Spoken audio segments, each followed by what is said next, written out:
इस पॉडकास्ट के माध्यम से सुनाई गई कहानियां अनुभवों की वास्तविकता का दावा नहीं करती हैं। पॉडकास्ट का उद्देश्य कहानियों के माध्यम से किसी भी तरह के अंधविश्वास को बढ़ावा देना नहीं है और न ही किसी भी धर्म या संप्रदाय को ठेस पहुंचाना। कहानियों का उद्देश्य केवल मनोरंजन है।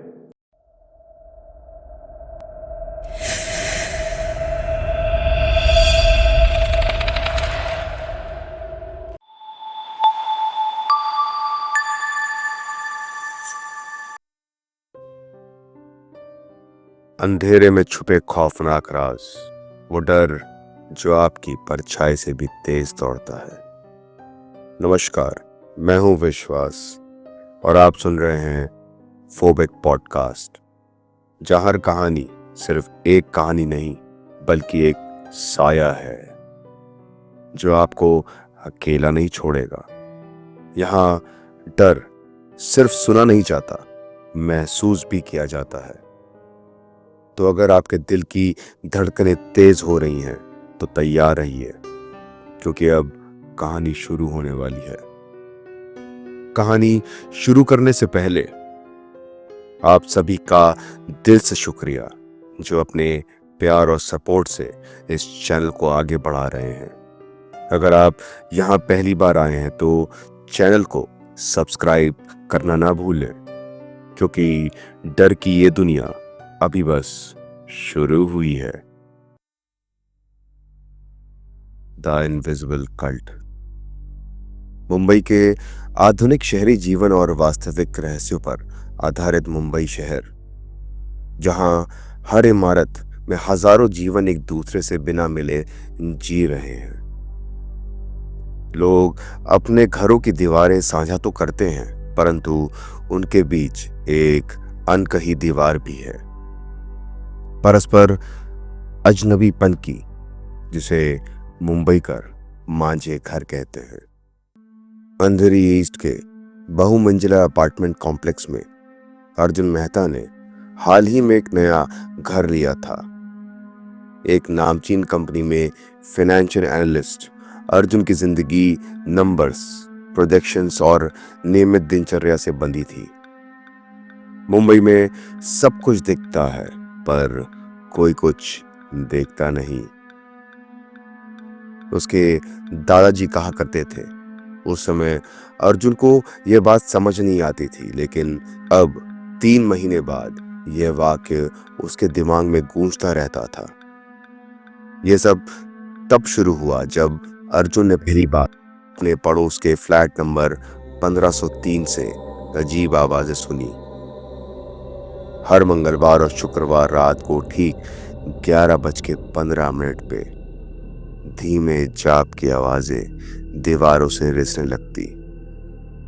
शुरू में अर्जुन ने सोचा कि यह कोई धार्मिक अनुष्ठान होगा, लेकिन जब उसने एक रात जाप का अनुवाद करने की कोशिश की तो उसे कुछ पंक्तियां साफ सुनाई दी, जिनका हिंदी में अनुवाद मैं आपके लिए कर देता हूं। वो पंक्तियां थी: हमें ना देखो, हमें ना जानो, हमें भूल जाओ तो तुम भी भुला दिए जाओगे। अपने सोसाइटी के सुरक्षा गार्ड प्रकाश से बात करते हुए अर्जुन ने 1503 के बारे में पूछा। साहब, वो फ्लैट? प्रकाश ने आंखें बड़ी करते हुए कहा, पिछले 2 साल से खाली है। ये नहीं हो सकता, अर्जुन ने कहा।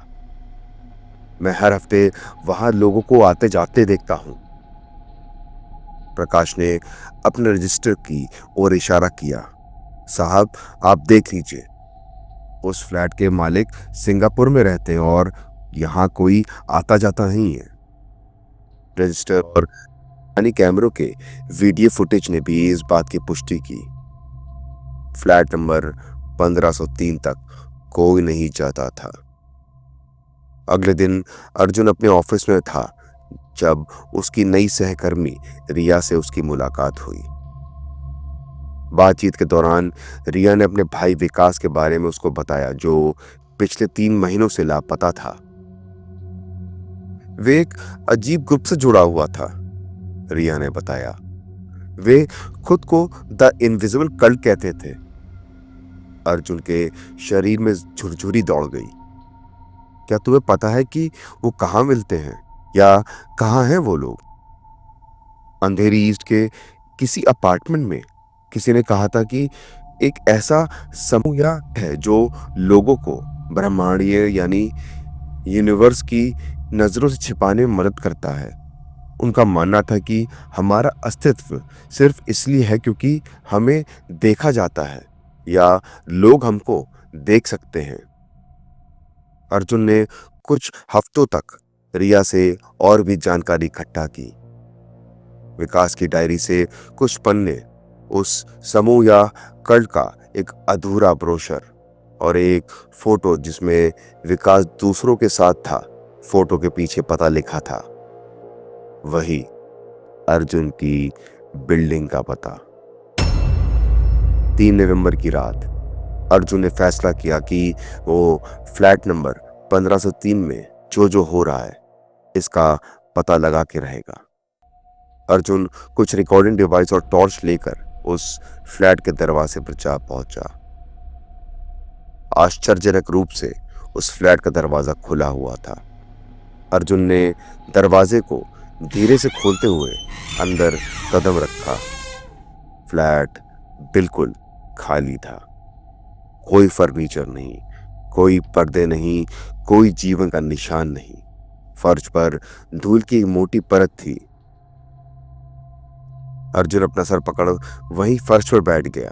वह महीनों से आवाज सुन रहा था, कभी किसी के हंसने की आवाज और यहां तक कि कुछ संगीत भी। लेकिन यह जगह लंबे समय से खाली पड़ी हुई थी। जैसे ही अर्जुन वापस जाने के लिए मुड़ा, उसको एक आवाज ने रोक दिया। तो आखिर आप आ ही गए।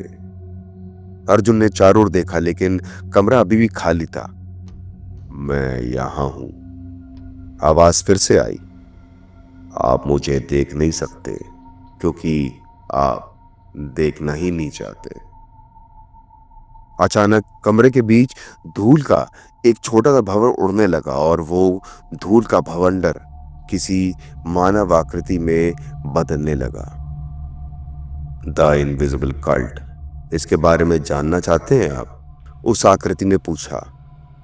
हम मौजूद हैं लेकिन आंखों में नहीं, कानों में नहीं, केवल मन की सीमाओं के बीच। आने वाले घंटों में अर्जुन ने अदृश्य पंथ या फिर कल्ट के बारे में जाना। एक ऐसा समूह जो यह मानता था कि देखे जाने से मुक्ति मिलनी चाहिए। वो न केवल दूसरों की नजरों से बल्कि समाज के नियमों, कर्म और यहाँ तक कि स्वयं ब्रह्मांड से भी छिपना चाहते थे। हमारा मानना है कि वास्तविकता एक समझौता है, धूल से बनी आकृति ने समझाया, जिसने अब एक आदमी का चेहरा धारण कर लिया था। जब कोई हमें देखता है तो वे हमें अपनी वास्तविकता में बांध देते हैं। जब कोई हमें याद करता है तो वो हमें अपनी कहानियों में कैद कर लेते हैं।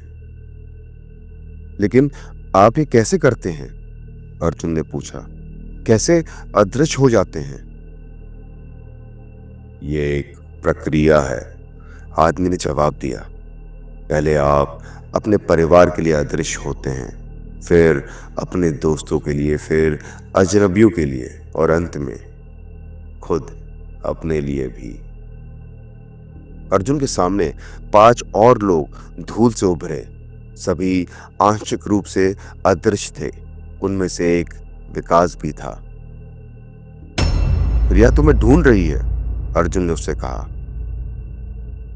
विकास ने मुस्कुराते हुए कहा, मैं जानता हूं, लेकिन घबराओ नहीं। धीरे धीरे वो मुझे भूलने लगी है और कुछ ही समय में वो मुझे पूरी तरह भूल जाएगी कि उसका कोई भाई भी था। द इनविजिबल कल्ट के नेता ने अर्जुन से पूछा, क्या आप इस जीवन से थक चुके हैं? हमेशा देखे जाने की थकान, निर्णय किए जाने की, ऐसी दुनिया और लोगों से मुक्त होना चाहते हैं? ना जाने क्यों अर्जुन भी कहीं ना कहीं अपने जीवन से थक चुका था। दोस्तों से वो ऑफिस से काम की वजह से कभी मिल नहीं पाता और ना ही अपने घर वालों या नाते रिश्तेदारों से। ऑफिस में भी वो सिर्फ काम करता रहता और इतना काम करने के बाद भी उसको कभी प्रोत्साहित नहीं किया गया। वो एक चलती फिरती मशीन बन के रह गया था। एकाएक उसके मुंह से निकला, हाँ, मैं मुक्त होना चाहता हूं। I want to be invisible. Arjun ने कई सारे अनुष्ठानों में भाग लिया। शुरुआत में तो वो अनुष्ठान काफी आसान थे, बस कुछ मंत्र, कुछ ध्यान। फिर वे और कठिन होते गए। एक विशेष हर्बल मिश्रण उसके सेवन से वे कभी कभी अदृश्य महसूस करता था, या ये सिर्फ उसकी सोच मात्र थी। ऐसे संगीत को सुनना जिसके स्वर मानव कान की क्षमता से बाहर थे। और फिर सबसे महत्वपूर्ण अनुष्ठान, स्व विस्मरण का। अपने आप को भूलने के लिए आपको अपने जीवन के हर विवरण को धीरे धीरे छोड़ना होगा। द इनविजिबल कल्ट के प्रेसिडेंट ने समझाते हुए कहा, अपने पहले प्यार को भूलो, अपनी पहली कार को भूलो और अपनी पसंदीदा किताब को भूलो। ये एक दर्दनाक प्रक्रिया थी, परंतु अर्जुन ने देखा कि जैसे जैसे वह अपनी यादों को भूलता गया, वैसे वैसे वह और अधिक अदृश्य होता गया। पहले उसके ऑफिस के कलीग्स ने उसको नोटिस करना बंद कर दिया। वह ऑफिस की मीटिंग्स में बिना किसी के ध्यान में आए आ जा सकता था। फिर वह कैफेटेरिया में बिना लाइन के खाना ले सकता था, क्योंकि कोई उसे देख ही नहीं पाता था। एक हफ्ते के भीतर अर्जुन के पड़ोसी उसके बगल से ऐसे गुजर जाते थे कि जैसे वो वहां है ही नहीं। अर्जुन अब पूरी तरह से खुश था। इस मुक्ति का अनुभव अद्भुत था। कोई अपेक्षा नहीं, कोई निर्णय नहीं, कोई जिम्मेदारी नहीं। लेकिन फिर चीजें अजीब होने लगी। उसके बैंक अकाउंट में उसकी सैलरी आना बंद हो गई, जो कि ऑफिस के अकाउंट्स या मैनेजर के हिसाब से अर्जुन ऑफिस आता ही नहीं था। उसके अपार्टमेंट के मालिक ने रेंट देने के लिए उसको कई बार कॉल किया, लेकिन उसका फोन उठाता ही नहीं था। और इसी तरह उसने अपने माता पिता, दोस्त और रिश्तेदारों का भी फोन उठाना बंद कर दिया। यहाँ तक रिया, जिसको वो मन ही मन प्यार करने लगा था, उसने भी अर्जुन को पहचानने से इनकार कर दिया था। अर्जुन ने कई बार कोशिश की कि रिया को याद दिलाए कि वो उसी के साथ है, उसी के ऑफिस में काम करता है, लेकिन रिया के लिए वो इनविजिबल हो चुका था। ये सब देख अर्जुन घबरा गया और उसने द इनविजिबल कल्ट के प्रेसिडेंट से बात करनी चाहिए कि वो अब इस सोसाइटी में नहीं रहना चाहता है। तो प्रेसिडेंट ने उससे कहा, यही तो इनविजिबिलिटी है, यही तो तुमने चाहा था और अब दुनिया की नजरों से तुम हो के भी नहीं हो। तो अपने जीवन का आनंद लो। तुम कुछ भी कर सकते हो बिना किसी इजाजत के। अर्जुन को समझते देर नहीं लगी कि उसको फंसाया गया है। दरअसल जिस समय पे अर्जुन उस फ्लैट नंबर 1503 में गया था, उसकी मृत्यु हार्ट अटैक की वजह से हो गई थी। उसकी आत्मा जीवन और मृत्यु के बीच का फर्क नहीं कर पा रही थी, और उसके बाद से जो कुछ भी उसने किया और करना चाहा, वो सिर्फ एक छलावा था, या यूं कहें कि उसकी आत्मा उसका जीवन जी रही थी, जहां इंसानी दुनिया के लिए मृत लोग एग्जिस्ट ही नहीं करते हैं। अभी तक अर्जुन की आत्मा ही अपने दोस्त, ऑफिस और परिवार के बीच घूम रही थी। उसको इस बात का एहसास ही नहीं था कि वो मर चुका है। निराश होकर अर्जुन, या यूं कह ले आत्मा, एक आखिरी प्रयास करने के लिए वापस फ्लैट नंबर 1503 पे गई। इस बार दरवाजा अंदर से बंद था। उसने दस्तक दी लेकिन कोई जवाब नहीं आया।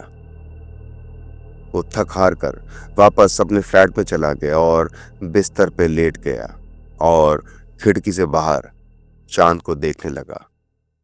कई दिनों के बाद अर्जुन के फ्लैट का दरवाजा तोड़ उसके माता पिता और पुलिस अंदर जा पहुंचे।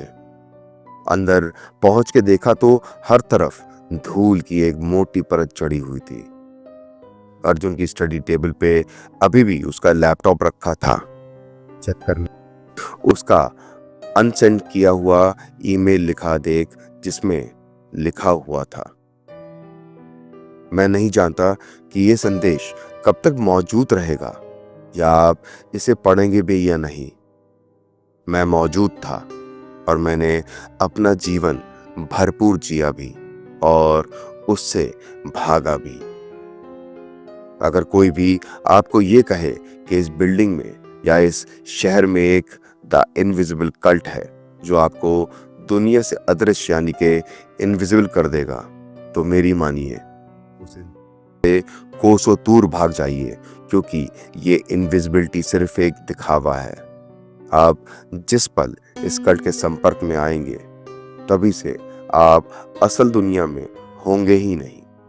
आप जो भी देखेंगे या महसूस करेंगे वो सिर्फ आपकी कल्पना होगी, क्योंकि जो भी आप देखेंगे या जिससे भी आप बात करेंगे उसके लिए आप होंगे ही नहीं, क्योंकि आप मृत होंगे, एक लाश और कुछ भी नहीं। और जब तक आपको समझ आएगा कि क्या सही या क्या गलत है, तब तक बहुत देर हो चुकी होगी। अपने पड़ोस से आने वाली आवाज़ों को दरकिनार कर दीजिएगा और अपने ज़िंदगी पर ध्यान दीजिएगा, क्योंकि आने वाली हर आवाज़ आपको अदृश्य तो नहीं लेकिन असल दुनिया से मुक्ति ज़रूर दिला देती है। आज भी अंधेरी ईस्ट के उस अपार्टमेंट कॉम्प्लेक्स में रात में अजीब आवाज़ें सुनाई देती हैं, और कभी कभी जब आप लिफ्ट में अकेले होते हैं तो आपको महसूस होता है कोई आपके बगल में खड़ा है, आपकी आंखों में देख रहा है, आपसे कुछ कहना चाहता है। लेकिन जब आप पलट कर देखते हैं तो वहां कोई नहीं होता।